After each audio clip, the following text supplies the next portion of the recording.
He sat at the same corner every day, not because he liked it there, not because it was comfortable, but because it was familiar.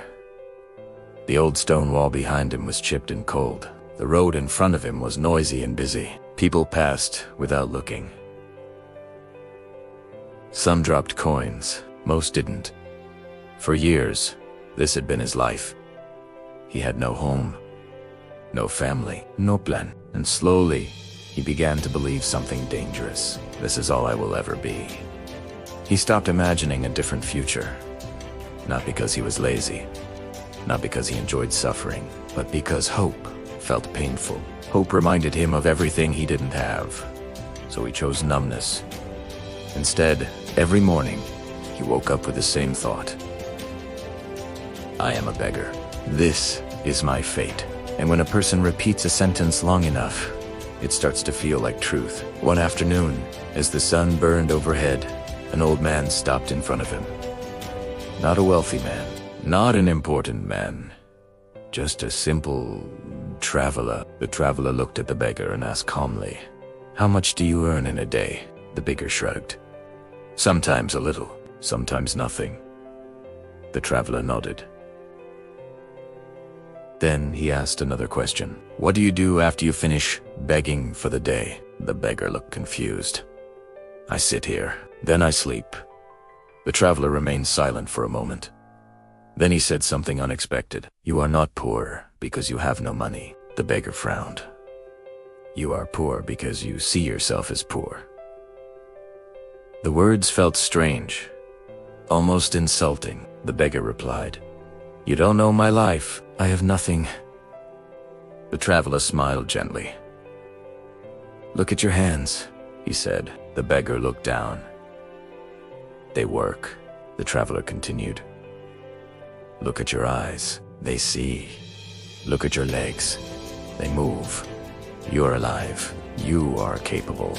But you have convinced yourself that you are only a beggar." The beggar wanted to argue, but something inside him shifted.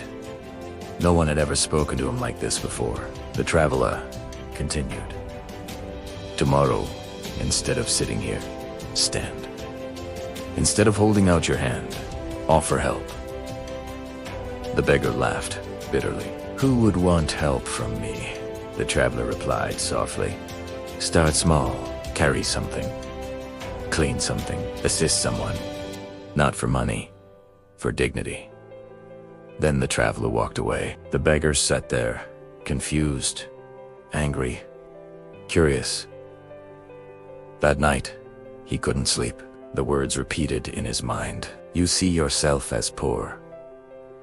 For the first time in years, he questioned his own belief. The next morning, he stood. His legs trembled, not from weakness, from fear.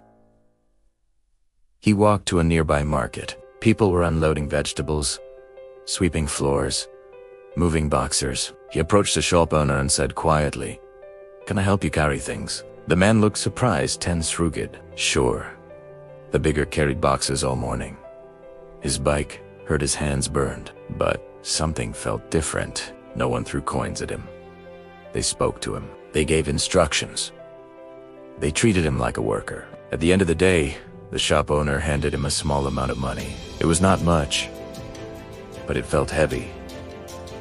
Not because of the amount, but because of what it represented. He didn't beg for it. He earned it. That night, he ate better than usual. But more importantly, he slept better. The next day, he returned. And the next, soon, another shop asked for help. Then another. Weeks passed. His clothes were still old. His life was still simple.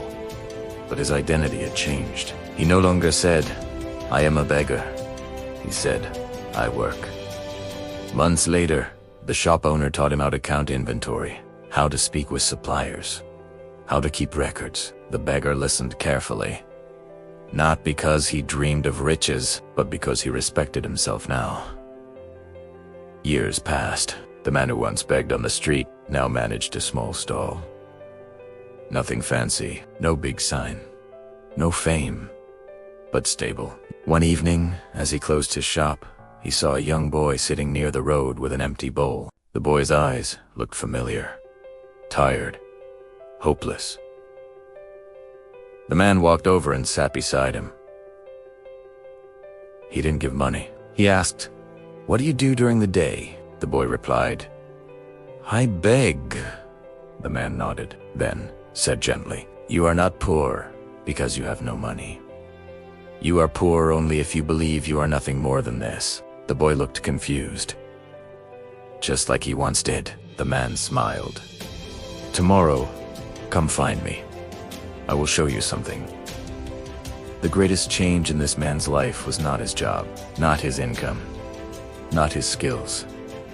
It was one thought: I am more than this.